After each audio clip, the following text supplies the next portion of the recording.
Basically एक subject complement है। ही क्या है? वो एक मॉन्स्टर है। जब तक ऑब्जेक्ट नहीं आएगा तब तक वो सेंटेंस कंप्लीट नहीं है। एक तरह से वो कॉम्प्लीमेंट करना वहाँ जरूरी है। ठीक है, इसीलिए इस तरह के वाक्य ऐसे आते हैं। जैसे मैं एक और भी देता हूँ, प्रैक्टिस मेक्स अलजेब्रा इजी। इसको करेंगे तो समझ में आ जाएगा। Practice makes algebra easy. अब आप बताइए, इसमें से सब लोग अब सोचेंगे कि सब्जेक्ट कॉम्प्लीमेंट क्या है। बताइए इसमें से प्रैक्टिस मेक्स अलजेब्रा इजी।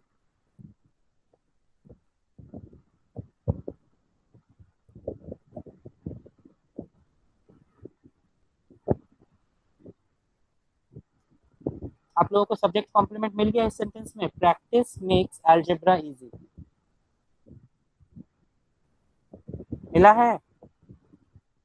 हाँ सर बोले। बताइए क्या है इसमें अलजेब्रा सर इजी। इसमें तो मतलब कि प्रैक्टिस जो है वो है ना सब्जेक्ट कॉम्प्लीमेंट, और अलजेब्रा जो है वो मेन है ना, और ये मेक्स जो है वो वर्ब, जो बोले लिंकिंग वर्ब है, ये लिंकिंग वर्ब मेक्स है आपको ना। यहाँ पे मेक्स तो दिख रहा है। इस वाक्य का सब्जेक्ट क्या है? सब्जेक्ट तो है अलजेब्रा। अलजेब्रा अलजेब्रा है सब्जेक्ट ना। दिख रहा है? नहीं, नहीं सर प्रैक्टिस होगा, सॉरी। प्रैक्टिस यहाँ सब्जेक्ट है। ठीक है, हाँ। प्रैक्टिस बेसिकली एक वर्ब होता है, लेकिन यहाँ पे देखिए ठीक से वहाँ पे कौन से स्पेलिंग के साथ वो आया है ना। Practice makes algebra easy. कौन बताएगा इसमें सब्जेक्ट कॉम्प्लीमेंट क्या है? बानी है लाइन पे?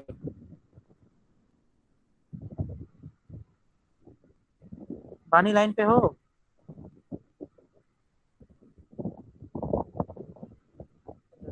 सर यहाँ पे इजी को ही तो बोल सकते हैं ना सर। प्रैक्टिस मेक्स कॉम्प्लीमेंट यहाँ इजी, हम पे क्या अगर है? अलजेब्रा हटा हाँ, दे रहे हैं तो हमको तो इजी मिल रहा है, जो कि अगर नहीं, अलजेब्रा को अगर हटाने के बाद। एनालिसिस करके बताइए कैसे। जैसे प्रैक्टिस हमारा सब्जेक्ट है, हम्म। मेक्स हमारा लिंकिंग वर्ब है, तो हम्म। Practice makes easy. ठीक है, तो हम्म। ये अगर संदर्भ देखे, प्रैक्टिस हमारा सब्जेक्ट लिंक कर रहा है मेक, और इजी हम्म। है हमारा कॉम्प्लीमेंट। प्रैक्टिस मेक्स हम्म। इजी इसको, अलजेब्रा को। लेकिन ऑब्जेक्ट यहाँ पीछे रहता तो मजा नहीं आता, इसलिए उसको हमने आगे रखा। तो सीक्वेंस ये है कि प्रैक्टिस मेक्स अलजेब्रा इजी, और अगर हम उसको तोड़ेंगे तो प्रैक्टिस हमारा सब्जेक्ट बनता है, मेक्स हम्म। हमारा लिंकिंग वर्ब बनता है, और अलजेब्रा हमारा ऑब्जेक्ट है, जबकि इजी जो है वो हमारा कॉम्प्लीमेंट है। Noun complement. नाउन कॉम्प्लीमेंट बोलिए या सब्जेक्ट कॉम्प्लीमेंट बोलिए। हाँ। ठीक है, इस तरह से यहाँ पे वाक्य है। तो मुद्दा ये है कि सब्जेक्ट को कौन कॉम्प्लीमेंट करता है, इसके ऊपर हमको ध्यान देना है। ठीक है, ऑब्जेक्ट में हमें कंफ्यूज नहीं होना है।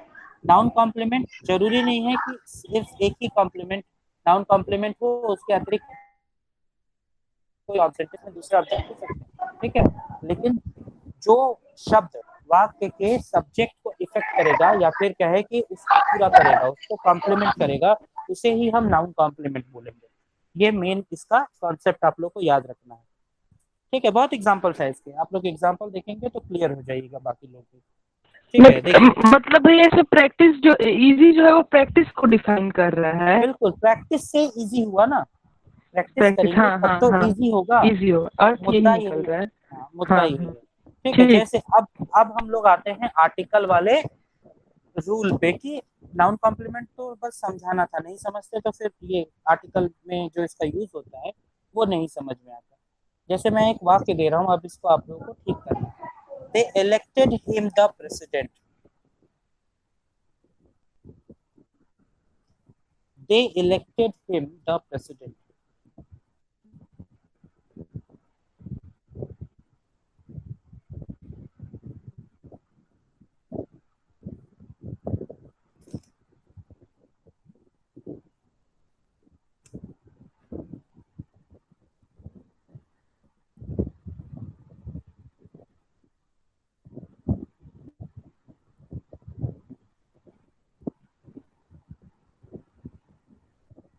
They elected him the president. इसको बनाइए आप लोग।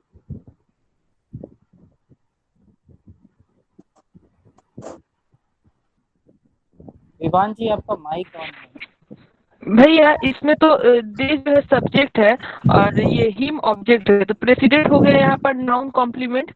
क्योंकि दे डिफाइन कर रहा है उसको, प्रेसिडेंट को। सही है। वो प्रेसिडेंट को डिफाइन कर रहा है। आपका चुनाव सही है लेकिन तर्क गलत है, थोड़ा देखिए ध्यान से। अच्छा अच्छा, ठीक ठीक है। ठीक है, चुनाव सही है लेकिन तर्क सही नहीं है। तर्क क्या है? पूरा है यहाँ पे क्या, दे इलेक्टेड हिम द प्रेसिडेंट। ठीक है, तो नियम ये कहता है कि अगर हमारे पास अपॉइंट, इलेक्ट इस तरह के लिंकिंग वर्ब हों, इस तरह के अगर लिंकिंग वर्ब हमारे पास हों, तो हमें अपने नाउन कॉम्प्लीमेंट के पहले किसी भी आर्टिकल को लगाना नहीं है। इसका मूल कारण बताइए आप। नियम को फिर से सुनिए, मैं जो बोल रहा हूँ। अगर हमारे पास अपॉइंट, इलेक्ट, सेलेक्ट, मेक इस तरह के लिंकिंग वर्ब है, लिंकिंग वर्ब तो मैंने अभी बता दिया सबको, लिंकिंग वर्ब क्या होता है। तो अगर हमारे पास अपॉइंट, सेलेक्ट, इलेक्ट, मेक इस तरह के लिंकिंग वर्ब है, तो हम अपने नाउन कॉम्प्लीमेंट के पहले आर्टिकल का यूज नहीं करेंगे।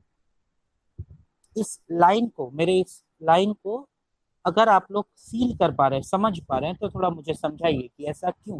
ये तो नियम है, ये तो किताब में है, दिया हुआ है, मैं याद करवा सकता हूँ, लेकिन ऐसा क्यों।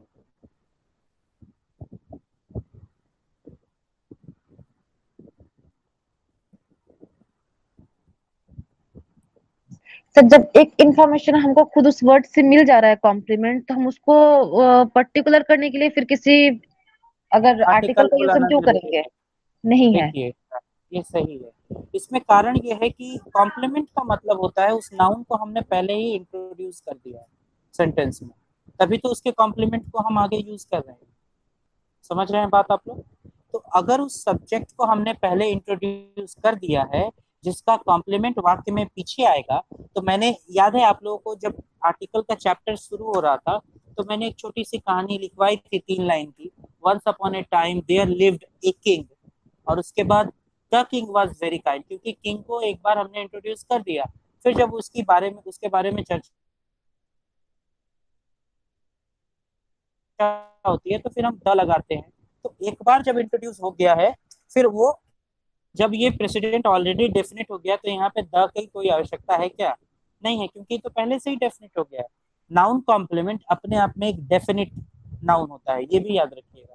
नाउन कॉम्प्लीमेंट जो होता है वो अपने आप में एक डेफिनेट नाउन होता है, इसलिए उसके पहले कभी भी आर्टिकल का यूज नहीं करेंगे अगर हमारे पास अपॉइंट, मेक, इलेक्ट, सिलेक्ट जैसे लिंकिंग वर्ब है तो। ठीक है, समझ में आया सबको ये? तो हाँ भैया। सही इसका सही आंसर होगा दे इलेक्टेड हिम प्रेसिडेंट। वहां से द को हटाना होगा, वहां पे इलेक्टेड लगा हुआ है, इसलिए द को हटा देना है। ये इसका इम्पोर्टेंट पार्ट है, मैंने इसको समझाया आपको। चलिए, इसके बाद कुछ बहुत ही छोटे छोटे चीजों पे आएंगे। ये थोड़ा सा अच्छा टॉपिक था जिसको बहुत सारे लोगों ने मिस किया, काफी लोग लेट ज्वाइन किया है। सर कॉम्प्लीमेंट सिर्फ बताइए। नाउन का ही होता है ना? हाँ जी, कॉम्प्लीमेंट नाउन का होता है, सब्जेक्ट कॉम्प्लीमेंट होता है, कई बार वर्ब कॉम्प्लीमेंट भी देखने को मिलता वर्ब का कभी है। नहीं होता है ना? नहीं, उसका हम लोग थोड़ा सा उसको एक तरह से मॉडिफायर के तौर पे लेते हैं, तो एडवर्ब जो होता है ना, उसको कई बार वर्ब कॉम्प्लीमेंट की तरह ट्रीट अच्छा करते हैं। सर, आवाज पता नहीं हमको प्रॉब्लम हो रही है सुनने में अब। बाकी लोगों को मेरी आवाज आ रही है क्या? भैया रहते रहते थोड़ा धीरे हो जा रहा है आपका आवाज, मतलब आप बोल रहे एक्चुअली हैं कभी कभी तेज होता है, कभी मेरा कभी माइक में ना थोड़ा दिक्कत आ गया है कुछ दिनों से। अभी ठीक है क्या? आवाज अभी ठीक है? पहले से अभी ठीक लग रहा है थोड़ा। सर बीच बीच में रहते रहते ना एकदम तो आवाज आ ही आप नहीं रहा है कि आप क्या बोल रहे थोड़ा, हैं। आप लोग टोक दिया करिएगा, जब आवाज नहीं आएगा तो मैं ठीक कर दूंगा। ठीक है, थोड़ा सा आप लोग टोक दिया करिए। जैसे हाँ, और अभी आप कोई कुछ बोल। बोलिए ना भैया, हाँ अभी बोले। आप, अभी जैसे आप बोले तो आपका आधा बात बहुत लाउड लग रहा है और आधा बात एकदम अच्छा, स्लो हो गया था। पता नहीं क्यों चलिए ऐसे ही एक मिनट, मुझे दिक्कत है। 1 मिनट का टाइम दीजिए, मैं माइक चेंज कर लेता हूँ थोड़ा सा।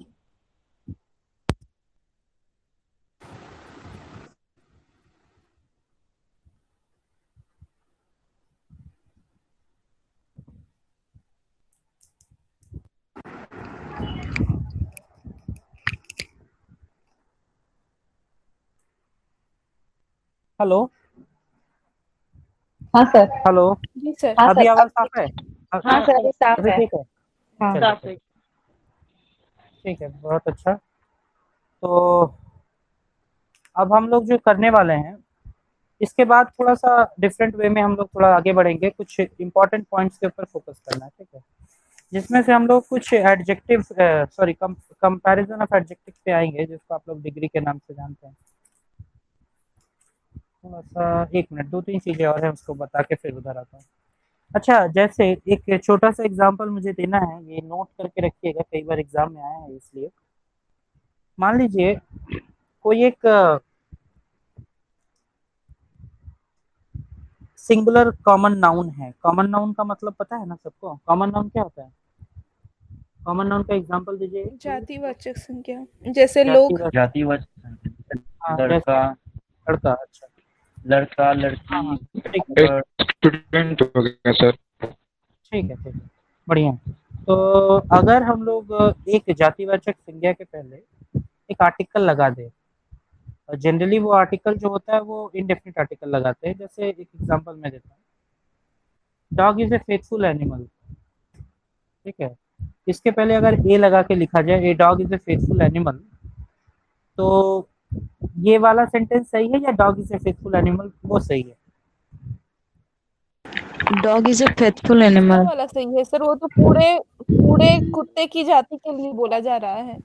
तो ए सर डॉग इज ये वाला सही है a sir. Dog is a sir faithful मेरे हिसाब से एनिमल दोनों सही है सर। सर एक डॉग ये डॉग वाला सही है। मेरे हिसाब से दोनों क्या सही है।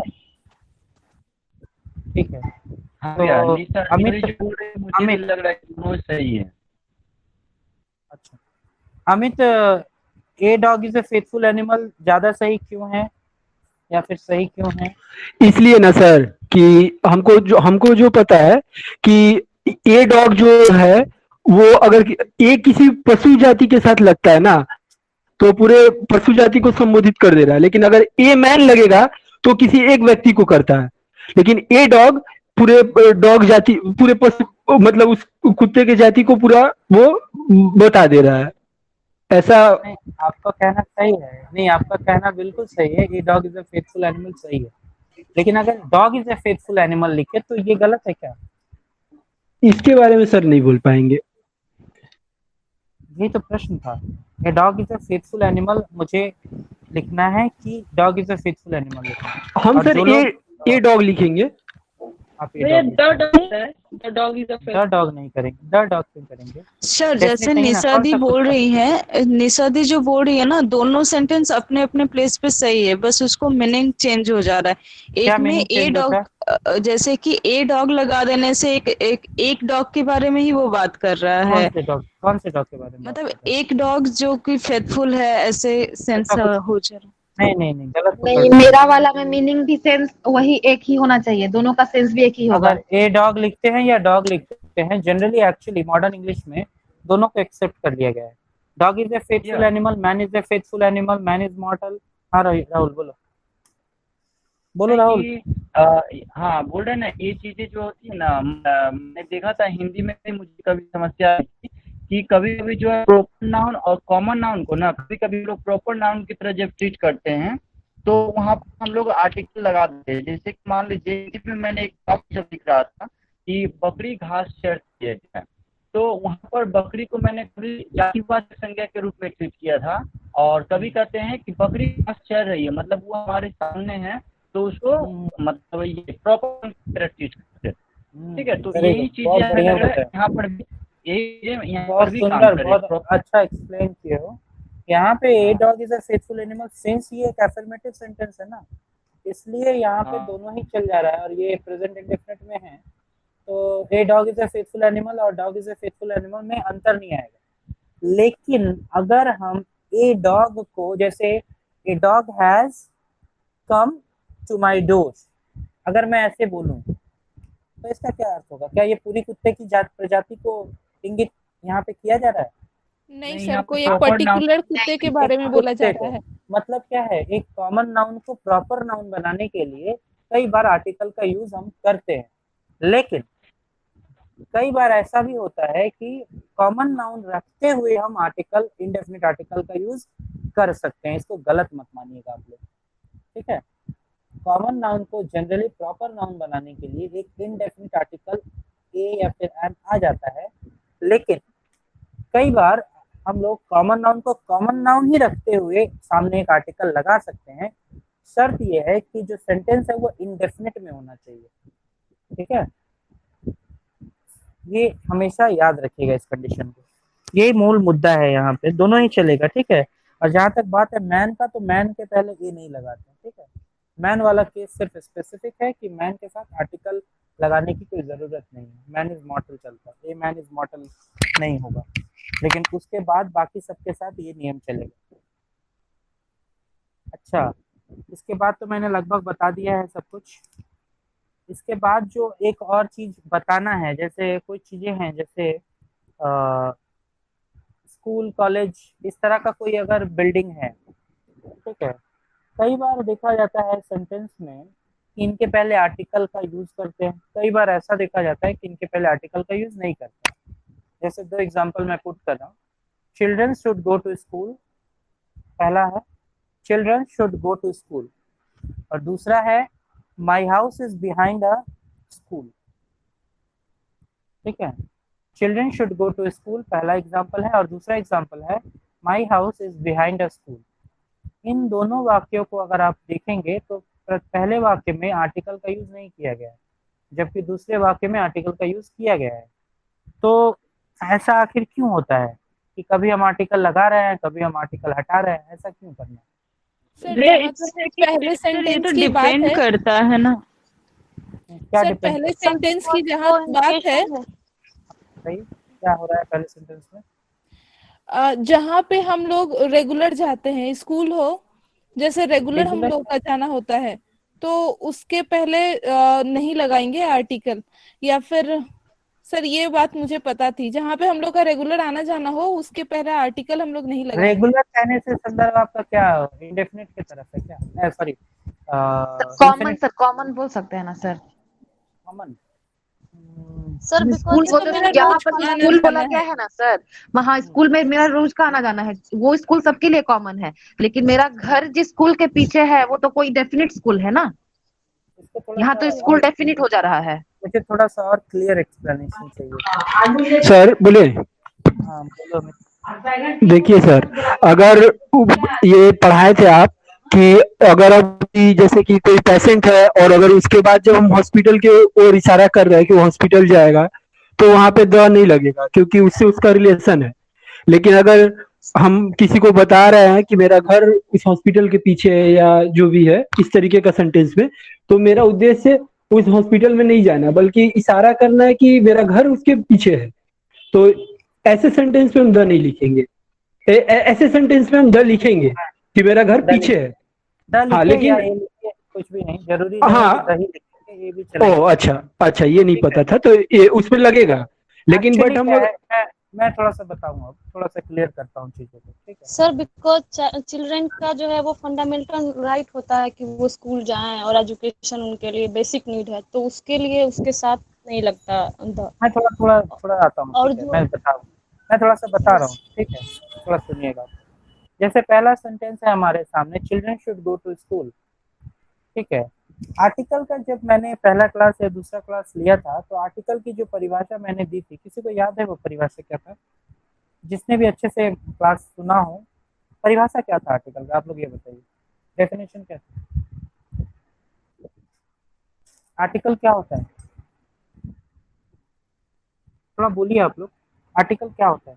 आर्टिकल एडजेक्टिव की तरह यूज करते हैं सर, जो नाउन को हाँ, बस इतना ही मुझे निश्चितता चाहिए, या अनिश्चितता मतलब बताता है। नाउन को मॉडिफाई करने के लिए आता ना, जो कि है, ठीक है। हेलो हाँ विशाल बोलो। भैया, आर्टिकल बता रहे थे कि नाउन को मॉडिफाई करता है वर्ब। बस मुझे इतना ही चाहिए था, वेरी गुड। नहीं, हाँ बस हाँ? इतना ही चाहिए था मुझे, इतना ही सुनना है कि आर्टिकल वो है जो कि नाउन को मॉडिफाई करता है, ठीक है। तो आप एक बात सब लोग सोचिए, थोड़ा सा माइक ऑफ कर लो। अब एक बात सब लोग सोचेंगे कि children should go to school, क्या यहाँ पे स्कूल को मॉडिफाई करने की कोई ज़रूरत है, या फिर उस स्कूल जो नाउन को, वो जो स्कूल यहाँ यूज हुआ है एज ए नाउन या फिर ऑब्जेक्ट के पोजीशन पे यूज हुआ है, क्या इस सेंटेंस में इस स्कूल के बारे में कुछ विशेष बताने की आवश्यकता है? जैसे बहुत सारे लोगों ने कॉमन शब्द का यूज किया कि कॉमन है, रेगुलर है, मैं वो नहीं बता रहा हूँ। यहाँ पे कॉमन रेगुलर वाली बात नहीं है, बात ये है कि यहाँ कुछ विशेष नहीं है। स्कूल तो सब जगह होता है और सभी बच्चों के लिए है और सबको जाना है ना। आर्टिकल का यूज हम तभी करते हैं जब हमें उस नाउन को मॉडिफाई करना होता है, उसको थोड़ा सा, मतलब आप लोगों को क्या बोले, जैसे उस दिन हिंदी की जो क्लास चल रहा था उसमें पारिभाषिक शब्दावली वाला क्लास आप लोगों ने अटेंड किया था आप लोगों में से किसी ने पारिभाषिक शब्दावली वाला क्लास? जी सर। तो हाँ, तो उसमें अर्थ विस्तार के बारे में सर बता रहे थे ना कुछ। पारिभाषिक शब्दावली में अर्थ विस्तार को क्या कर दिया जाता है, बताइए तो थोड़ा आप लोग। सर सीमित कर दिया जाता है। सर सीमित कर दिया जाता है, सीमित कर दिया जाता है ना, विशिष्ट मतलब दायरे में मतलब रखा जाए। हाँ बिल्कुल, मतलब ये है कि अर्थ विस्तार को हम कम करते हैं, मतलब वो शब्द के लिए एक ही अर्थ निकले, ठीक है। आर्टिकल ठीक उल्टा होता है, हम जो है उसके अर्थ विस्तार को बढ़ाते हैं, उसको थोड़ा सा आर्टिकल डाल के मॉडिफाई करते हैं कि student should go to school. इसका मतलब ये है कि इसमें कोई बड़ी बात नहीं, वो स्कूल एकदम नॉर्मल सा है, उसमें जाना है, ऐसा कुछ नहीं है। लेकिन अगर मैं बोलूं कि माई house is behind a school, इसका क्या मतलब है कि मेरा जो घर है वो एक स्कूल के बगल में है। तो हमने उस स्कूल को थोड़ा सा मॉडिफाई किया ना, कि उसके बारे में एक लोकेशन के सिंबल के तौर पे वो स्कूल यूज हुआ, ऐसा है कि नहीं?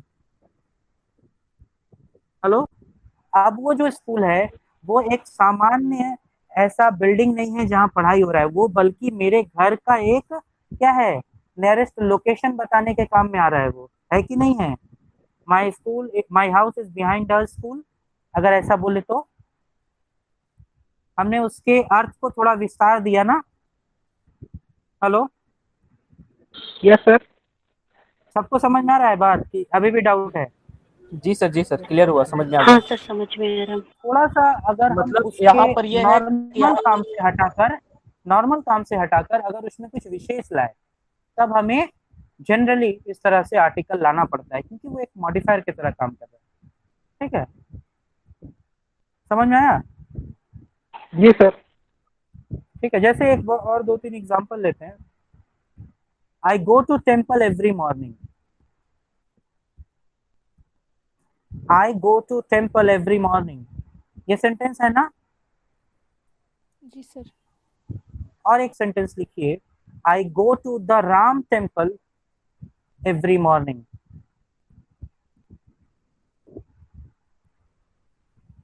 दोनों में क्या फर्क है?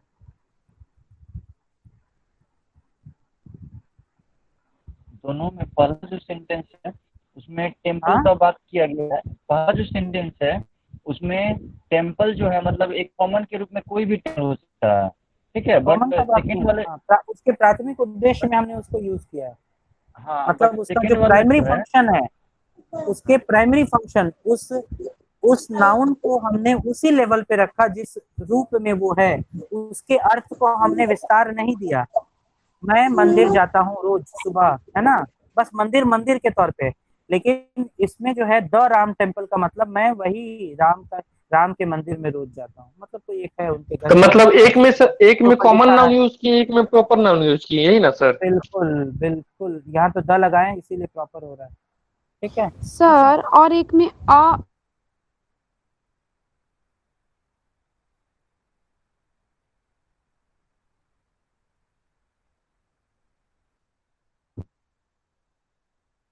My school is behind a school, the Ram temple, यहाँ द और वहाँ एक क्यों सर? ये मुद्दा है। आप यहाँ पे जनरली वो एक अर्थ के आधार पे बदल रहा है। My house is behind a school, एक स्कूल के बगल में मेरा घर है, ठीक है। स्कूल कोई भी हो सकता है, यही ना सर? हो सकता है, हाँ। और यहाँ पे राम है, इस वजह से इसको कर दिया कि उसी राम मंदिर में मैं जाता हूँ। अच्छा, ठीक है। दोनों के अर्थ में अलगाव है, लेकिन मुद्दा मेरा बताने का ये था कि जैसे बहुत सारे लोगों ने इसको पढ़ रखा है अलग अलग तरीके से कि इसमें रेगुलरिटी है, इसमें कॉमन है, ये सब ठीक है, लेकिन इसका एकदम एग्जैक्ट एक्सप्लेनेशन ये है कि उसके प्राथमिक उद्देश्य से जब हम अलग कुछ बताते हैं, जैसे स्कूल है, बच्चे जाते हैं स्कूल, इसमें कोई अंतर नहीं था, उस नाउन को मॉडिफाई करने की जरूरत नहीं थी, इसीलिए हमने आर्टिकल नहीं लगाया। लेकिन अगर मुझे बताना है कि मेरा घर एक स्कूल के बगल में, तो अब वो स्कूल सिर्फ स्कूल का काम नहीं, उसमें सिर्फ स्कूलिंग का काम नहीं हो रहा है, अब वो स्कूल मेरे लिए मेरा लोकेशन बताने लायक हो गया है ना। अलग काम ले रहे हैं ना उस चीज से, हम स्कूल का काम नहीं ले रहे हैं उससे, हम एक अलग काम ले रहे हैं।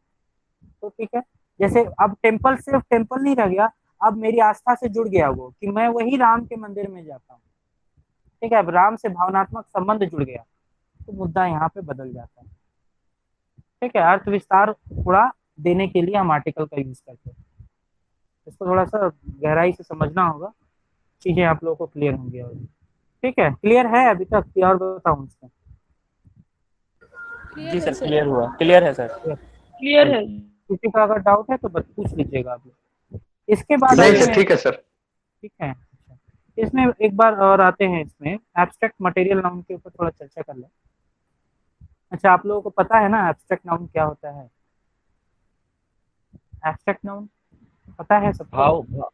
भाव जिसको भाववाचक संज्ञा कहते हैं। भाववाचक, थोड़ा सा एग्जांपल दो राहुल। हाँ, जैसे कि अगर कहें कि वो राम एक अच्छा लड़का है, ठीक है। अच्छा, बिल्कुल बताओ, अच्छा लड़का है, तो इसमें एब्स्ट्रैक्ट नाउन क्या है? आवाज नहीं आ रही है। हेलो राहुल बोलो।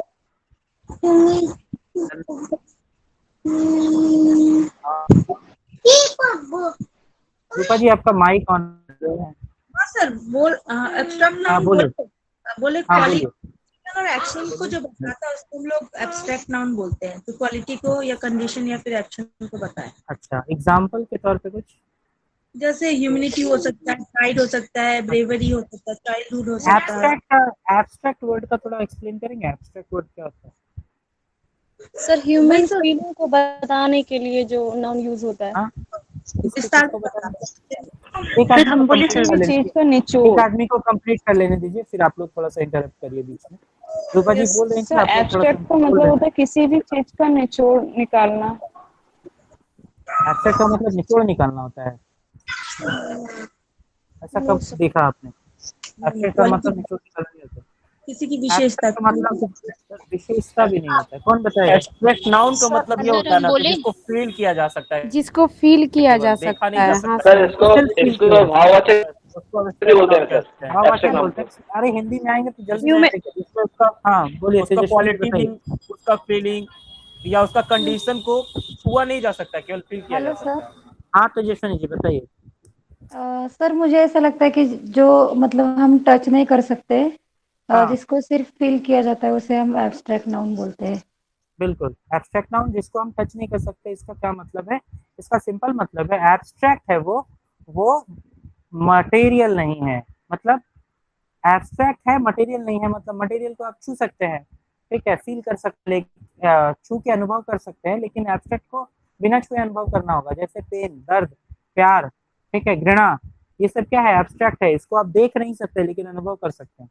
ठीक है, सर मुझे इसके पहले जो बताया था आपने ना, उसमें थोड़ा डाउट था। मतलब बोलते कि प्रॉपर नाउन के पहले कोई आर्टिकल नहीं लगाना चाहिए ना, तो द राम टेम्पल हम अभी बोला हमने, तो हाँ मतलब एक्चुअली प्रॉपर नाउन को मैंने डेफिनेट कर दिया ना, ऐसा हो सकता है कि हाँ ठीक है, ऐसा हो सकता है।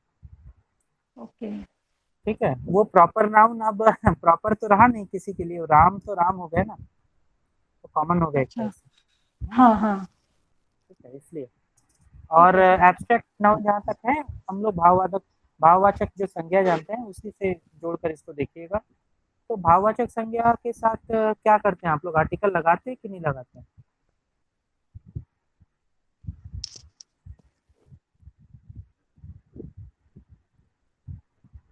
बताइए। नहीं लगाते हैं सर। नहीं लगाता, अच्छा ठीक है। इसमें थोड़ा सा तो फीलिंग्स उसमें आर्टिकल कैसे लगा देंगे? ये तो सही इमोशन कैसे होगा? जनरली नहीं होता है, बट कभी कभी होता है सर। ठीक है, वही हम आ रहे हैं, चर्चा करेंगे। तो मटेरियल नाउन के साथ क्या होता है? मटेरियल नाउन के साथ आप लोग लगाते हैं कि नहीं लगाते? जब सर अनकाउंटेबल होता है तब नहीं लगता, और जब काउंटेबल होता है तब लग सकता है। मटेरियल नाउन काउंटेबल होता है? एक एग्जांपल दीजिए। मींस जैसे सर 1 kg एंड इस टाइप का, जो 1 kg मैंने बताया ना, वो काउंटेबल नहीं है, वो तो आप नाप रही हैं उसको। मैंने बार बार समझाया है, लेकिन वजन इसको करना हम अलग चीज है, गिनना अलग चीज है। मैंने बताया है ना, गिनना अलग चीज है और वजन करना अलग चीज है। मैंने काउंटेबिलिटी पे बात की है। मटेरियल नाउन काउंटेबल है, यस और नो? मटेरियल नाउन काउंटेबल नहीं है अनकाउंटेबल है सर। सर। नहीं है सर। अनकाउंटेबल है सब लोग ध्यान से सुन लीजिए, मटेरियल नाउन हमेशा अनकाउंटेबल होता है। इसको काउंटेबल बनाने का कभी भी हम लोग गलती नहीं करेंगे। मटेरियल नाउन हमेशा अनकाउंटेबल होता है, एब्स्ट्रैक्ट नाउन भी अनकाउंटेबल होता है, दोनों ही अनकाउंटेबल होते हैं। ठीक है, तो अगर ये अनकाउंटेबल है तो कौन सा आर्टिकल नहीं आएगा? एन नहीं आएगा सर। ए एन नहीं आएगा। ठीक है, अगर ये अनकाउंटेबल है तो ए और एन तो पहले ही गायब, वो नहीं चलेगा, ये तो कभी नहीं कभी नहीं चलेगा। ठीक है, लेकिन कई बार ऐसा होता है कि हम द का यूज करते हैं। जैसे एग्जाम्पल मैं बोल रहा हूँ, कॉटन क्या है? कॉटन मटेरियल नाउन है, तो कॉटन मटेरियल नाउन है ना? Yes sir. अभी भी शक है सबको, डाउट नहीं है तो? The cotton of Egypt is known for its superior quality, अगर ये वाक्य लेते हैं। ठीक है, ये यहाँ पे हमने कॉटन जो है वो मटेरियल नाउन लिया है। एक और एग्जांपल लीजिए, the honesty of this boy is liked by all, यहाँ पे हमने एब्स्ट्रैक्ट नाउन लिया honesty. For example first sentence फिर से बोलिएगा। The cotton of Egypt is known for its superior quality, एक एग्जांपल है सपोज। ठीक है, दूसरा है the honesty of this boy is liked by all. ठीक है, तो दोनों वाक्य में पहले में मैंने मटेरियल नाउन लिया, दूसरे में मैंने एब्स्ट्रैक्ट नाउन लिया, और दोनों के पहले ही मैंने डेफिनेट आर्टिकल लगाया। सेकंड वाला आप एग्जांपल क्या बोले? The honesty of this boy is liked by all. ठीक है, दोनों में ही हमने आर्टिकल लगाया, डेफिनेट आर्टिकल लगाया। इसको कोई जस्टिफाई कर पाएगा क्यों ऐसा होता है? Yes sir. बताइए सर, जब ये एब्स्ट्रैक्ट नाउन और मटेरियल नाउन के साथ ये होता है कि एन तो इसके साथ कभी यूज नहीं होता, बट जब ये सर सेंटेंस फॉर्मेशन कुछ स्पेसिफाई करता है, जैसे कि article plus noun plus of के फॉर्मेशन में, तो इसके साथ द का प्रयोग होता है। ये तो ठीक है, मैं समझ रहा हूँ सर। यहाँ पे उसी कॉटन की बात कर रही है जो इजिप्ट से आया हुआ है। इजिप्ट से आया हुआ है, यस। मतलब हमने उसके कॉमन नेचर को प्रॉपर नेचर में कन्वर्ट कर दिया, डेफिनेट कर दिया कर दिया है उसने, डेफिनेट या स्पेसिफाइड कर दिया, डेफिनेट कर दिया। तो मुद्दा यहाँ ये नहीं है कि आर्टिकल नाउन ऑफ ये सब बहुत सारी किताबों में इस तरह से बना कर दिया है ढांचा, वो याद करने के लिए है। समझने के लिए ये है कि आपको ये समझना होगा कि हम कॉटन की बात जब करते हैं तो वो एक मटेरियल नाउन होता है, एक अनकाउंटेबल नाउन होता है, एक इनडेफिनिट नाउन होता है। लेकिन जब हम कॉटन ऑफ इजिप्ट बोलते हैं तो वो अनकाउंटेबल तो रहता है, लेकिन वो इनडेफिनिट नहीं रह जाता, वो डेफिनिट हो जाता है। और सिंस वो डेफिनिट हो जाता है तो हमें एक डेफिनिट आर्टिकल की जरूरत पड़ती है और हम उसके पहले द लगाते हैं, द कॉटन ऑफ इजिप्ट। उसी तरह से एक एब्स्ट्रैक्ट नाउन ऑनेस्टी अगर ले, एक एब्स्ट्रैक्ट नाउन वो इनडेफिनिट है, अनकाउंटेबल है, लेकिन अगर उसे किसी के साथ जोड़ दिया जाए, एब्स्ट्रैक्ट नाउन तो है, कोई भावना तो है, कोई भाव तो है, लेकिन व्यक्ति विशेष से जुड़ा हुआ भाव अगर है वो, तो फिर वो इनडेफिनिट ना रहकर डेफिनिट हो जाता है, और फिर हमें एक डेफिनिट आर्टिकल की जरूरत पड़ती है और हम उसके पहले द लगाते हैं। The honesty of this boy, honesty और बॉय के कारण वहाँ द आया है। ठीक है, ऑनेस्टी उस लड़की की ऑनेस्टी की बात हो रही है। ठीक है, बात समझ में आ रहा है सबको? क्लियर है? भैया लाइन पे कट गया था, द ऑनेस्टी वाला क्या बोले आप? हम ये बोले कि ऑनेस्टी एक एब्स्ट्रैक्ट नाउन है। जनरली एब्स्ट्रैक्ट नाउन अनकाउंटेबल होता है। फिर से मैं बोल रहा हूँ, वही सुनिए ध्यान से। आपको ऑनेस्टी एक एब्स्ट्रैक्ट नाउन है। Abstract noun in nature uncountable होता है और इनडेफिनिट होता है, लेकिन यहाँ पर उस ऑनेस्टी, उस भाव को किसी एक व्यक्ति विशेष से जोड़ दिया गया है। जब उसे किसी व्यक्ति विशेष से उस भाव को हम जोड़ देते हैं, फिर वो जो भाव है, जो एब्स्ट्रैक्ट नाउन है, वो अनकाउंटेबल तो रहता है लेकिन इनडेफिनिट नहीं रहता, वो डेफिनिट हो जाता है, क्योंकि उसे किसी के साथ जोड़ दिया गया है। अब वो डेफिनिट हो गया है, उसी का ऑनेस्टी, किसी और के ऑनेस्टी के बारे में नहीं बोल पाएंगे, उसी की ऑनेस्टी। मतलब वो इनडेफिनिट से डेफिनिट में कन्वर्ट होता है अगर हम उसे किसी के साथ जोड़ देते हैं, उस भाव को, उस एब्स्ट्रैक्ट नाउन को। यही कारण है कि जब एक एब्स्ट्रैक्ट नाउन को किसी के साथ जोड़ दिया जाता है तो फिर हम क्या करते हैं, उसके पहले हमें एक डेफिनेट आर्टिकल लगाना पड़ता है। क्लियर है सबका? समझ में आ रहा है सबको? जी सर। इसके बाद हम लोग थोड़ा सा एडजेक्टिव के पॉइंट ऑफ व्यू से बढ़ेंगे आगे। आज हम लोग इसको खत्म कर देंगे पूरा आर्टिकल पढ़ के। कल मतलब नेक्स्ट क्लास जो हमारा होगा आर्टिकल से रिलेटेड वो पूरा का पूरा एक्सरसाइज होगा। एक्सरसाइज से मैं पूरा जो चैप्टर है उसको फिर से एक बार डिस्कस करने का प्रयास करूंगा। और अब हम लोग लास्ट इसके फेज में बढ़ रहे हैं, 10 मिनट का क्लास और है, हम लोग आर्टिकल में समापन की ओर बढ़ जाएंगे। देखिए सबसे पहले आर्टिकल का जो यूज है एडजेक्टिव के साथ ये बड़ा ही इजी और मजेदार है, और सबसे अच्छी बात यह है कि एरर इसमें से आता है। ठीक है, तो ये आपके काम का चीज है। तो सबसे पहले मैं एक इजी एग्जांपल से स्टार्ट करूं। सुपरलेटिव डिग्री, कितने लोग जानते हैं डिग्री के बारे में? डिग्री क्या होता है?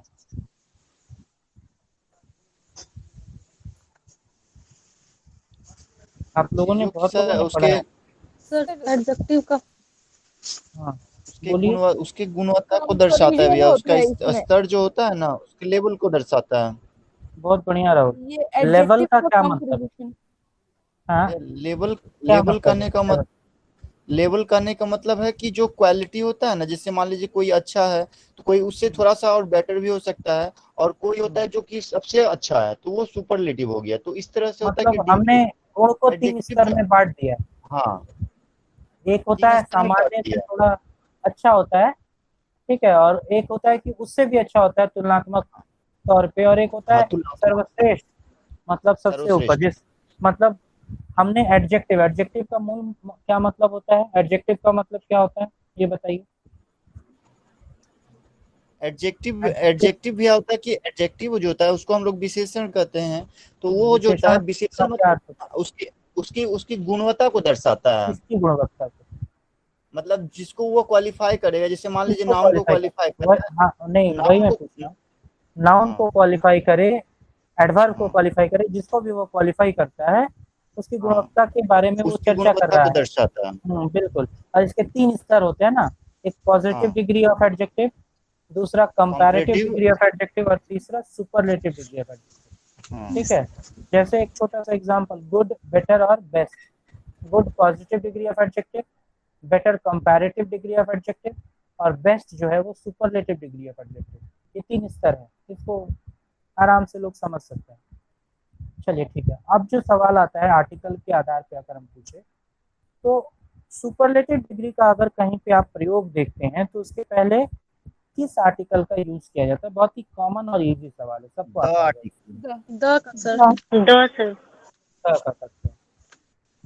द का यूज करते हैं। सुपरलेटिव डिग्री से पहले हम हमेशा द लगाते हैं। तो एक एग्जांपल हो जाए, चलिए बताइए आप लोग एग्जांपल क्या होता है?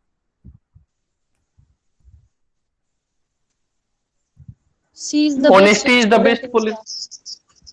Ram is the best हुआ है in the class. हाँ चलेगा, सब चलेगा। ठीक है, तो बेस्ट है एक पॉजिटिव डिग्री ऑफ एडजेक्टिव, और उसके पहले हमने एक आर्टिकल लगाया द। ये तो सबको पता है, कोई बात नहीं, इसको नोट कर लीजिए सब लोग। दूसरा जो हमारा आता है, कंपैरेटिव डिग्री के पहले क्या द का यूज कर सकते हैं? यस सर, यस सर कर सकते हैं। कर सकते हैं? यस सर कर सकते हैं। कैसे, किन परिस्थितियों में? ये मुद्दा इम्पोर्टेंट है, इससे क्वेश्चन बनेगा। जब सर कंपैरेटिव, हाँ बताइए। जब सर कंपैरेटिव डिग्री में दो मतलब कुछ भी मटेरियल हो, दो थिंग्स के बीच में जो इनवर्सली हो या फिर डायरेक्टली हो, उनका एक दूसरे से जब कंपैरिजन होता है तभी द का यूज होता है, अदरवाइज नहीं होता। आप बोल पा रही हैं, समझा नहीं पा रही हैं। Yes sir. मुझे समझना है, बोलने के लिए तो बोलिए बोलिए, सुन रहा हूँ। कि मतलब पॉजिटिव डिग्री में जब एक मैंने कंपैरेटिव का बात किया, कंपैरेटिव डिग्री में द लगा। सॉरी, कंपैरेटिव डिग्री में जब एक ही इंसान के 2 गुणों का वर्णन किया जाता है तो वहाँ पे मतलब एक ही इंसान का 2 गुणों को वहाँ पे द लगाया, ऐसा कुछ मैं पढ़ी थी। जैसा और कोई बताएगा? सर हाँ जैसे हेलो, हाँ सर हाँ जैसे बोलो ही इज द बोलो बानी। बेटर, हाँ सर हेलो, बोलिए। सर बोले। एक मिनट, एक एक करके मैं ले लूँ तो थोड़ा क्लियर हो जाएगा। बानी आप पहले बोल दो। जैसे आप पिछले क्लास में किसी क्लास में करा रहे थे, तो जो हम एग्जांपल बोले थे वही रिपीट करें कि अगर दो भाई बहन में कंपैरिजन होता है तो शी इज द टॉलर, ऐसे बोल के नहीं करते हैं। मतलब दो में एक का चुनाव करना हो। हाँ जैसे दो है उसमें से किसी एक को चुनाव करके आगे लेना है। जैसे she is the taller of the two. हाँ सही है, ठीक है। और कोई एग्जांपल याद, और कुछ याद है इस पे? मैं अभी आ रहा हूँ, मैं सबका सुन के फिर कंसाइज करूँगा। इसके बाद अमरेंद्र कुछ बोल रहे थे सर, अमरेंद्र बताइए तो। अमरेंद्र आप कुछ सर बोल वही रहे जो थे। अच्छा वो बताएं। अच्छा पूनम कुछ बोल रही थी वही सर। जो ठीक है पूनम कुछ बोल रहे हैं क्या आप? हेलो। हाँ सर हम जो थी ना वो एग्जाम्पल, हम ये एग्जाम्पल बोल रहे थे, he is the better of the to boys या सेम है, दो लोगों के बीच में सर एक तुलना करना है। जितना उतना वाला सेंस भी हो सकता है ना सर, जैसे जैसे बताइए। हिंदी में जितना आप अच्छा पढ़ेंगे उतना अच्छा स्कोर करेंगे, वैसा हाँ ये वाला में। वाला। हाँ जैसे the higher you rise the the greater harder, is हाँ द फॉल। मतलब the harder you study the better you score, ऐसा समथिंग। चलेगा। और कोई, और कोई किसी को याद आ रहा है कुछ? चलिए आप लोगों से ही निकाल निकाल के बताना है सब कुछ। हो गया, मैं अब आऊँ। चलिए कंसाइज करते हैं चीज़ों को।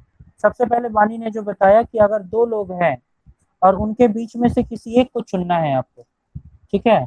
जैसे दो लोग हैं, दोनों ही लंबे हैं, लेकिन उनके बीच में तुलना करना है। देखिए आप बात को समझिए, कंपैरेटिव डिग्री का यूज करना कब है?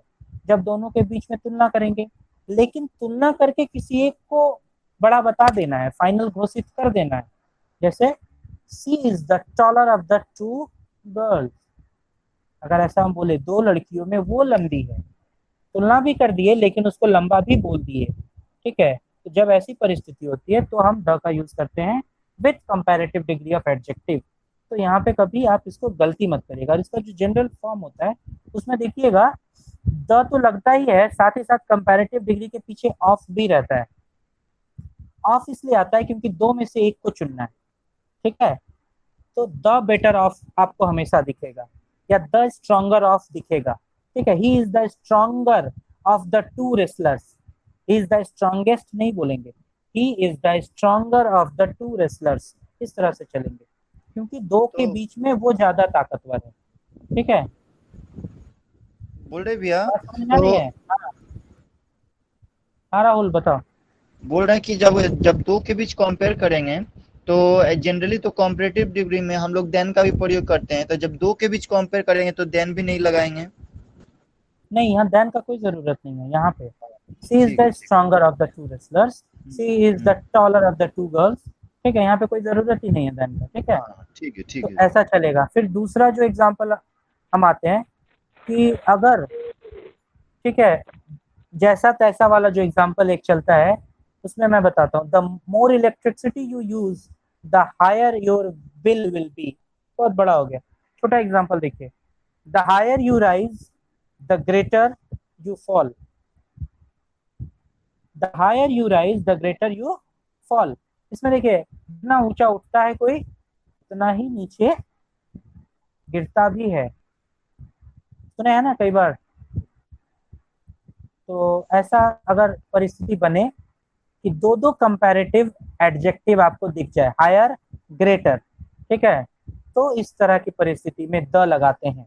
दो दो अगर कंपैरेटिव एडजेक्टिव रहे तो, ठीक है। और जनरली यहाँ दो अलग अलग क्लॉज होता है, सेपरेट क्लॉज में इसको अलग अलग यूज करते हैं, इसका भी ध्यान रखिएगा आप लोग, ठीक है। यहाँ तक हो गया। इसके बाद हम आते हैं सुपरलेटिव डिग्री। कंपैरेटिव डिग्री को मैंने समझा दिया, दो एग्जांपल्स, दोनों को एकदम कंठस्थ कर लीजिए। इसके बाद थोड़ा सा सुपरलेटिव डिग्री में आते हैं। जैसे दो के बीच में से एक को चुनकर जब निकालना था तो कंपैरेटिव डिग्री यूज करते थे, लेकिन जब कईयों के बीच में से एक को चुनकर निकालना है तब सुपरलेटिव डिग्री आता है। यही मूल फर्क है दोनों का, कंपैरेटिव डिग्री का और सुपरलेटिव डिग्री का। जो मूल अंतर है वो यही है कि दो में से अगर एक को चुनना है तो कंपैरेटिव डिग्री, क्योंकि तुलना हो रही है ना दोनों के बीच में, लेकिन कईयों में से अगर एक को चुनकर निकालना है तो फिर वहां पे superlative degree of adjective use होता है। जैसे उदाहरण के तौर पे she is the tallest of all the girls. She is the tallest of all the girls, मतलब वो बाकी लड़कियों में सबसे लंबी है। समझ में आ रहा है सबको? यहाँ भी ऑफ है तो ये भी सिलेक्शन वाले प्रोसेस ये को भी ही करना है। सिलेक्शन है, दोनों ही सिलेक्शन है, लेकिन अंतर बस इतना है कि वो वाला जो सिलेक्शन वो दो लोगों के बीच में से चुनकर परस्पर एक दो को लोगों निकाल में देना भी था। हाँ, और परस्पर दो इसमें लोगों में, और यहाँ पर बहुत सारे लोग। यहाँ पे कईयों सर के बीच मोर में देन 2 होने से ही सुपरलेटिव लगा देंगे, मोर देन 2। हाँ, मोर देन 2 होने से नहीं, मोर देन यही 2 होने पूछना से था। नहीं, मोर देन 2 होने से भी नहीं। यहाँ पे कई है, यहाँ पे 2 है। वहाँ पर ऐसे लग रहा है परस्पर, मतलब म्यूचुअल वाली चीजें जहाँ आ रही हैं हाँ, तो वहाँ पर कंपैरेटिव लगाएंगे, और जहाँ पर म्यूचुअल वाली चीजें नहीं है, सभी लोग हैं, तो वहाँ पर सुपरलेटिव लगाएंगे। अच्छा सुनिए, क्लास को हम बस आज यहीं पे विराम देंगे, 9 बज गया है। एक क्लास मुझे और दीजिएगा आप लोग आर्टिकल पे, थोड़ा सा कुछ स्पेशल चीजें हैं जो इस बार आई हैं, उनको अगले क्लास में डिस्कस करेंगे और प्रैक्टिस भी अगले क्लास में करेंगे। अच्छा मेरा वाला क्लियर कर दीजिएगा सर, 2 वाला और कई वाला जो अगले क्लास में हम सारा कर देंगे, ठीक है? आज हम लोग यहीं पे विराम देते हैं क्लास को, ठीक है?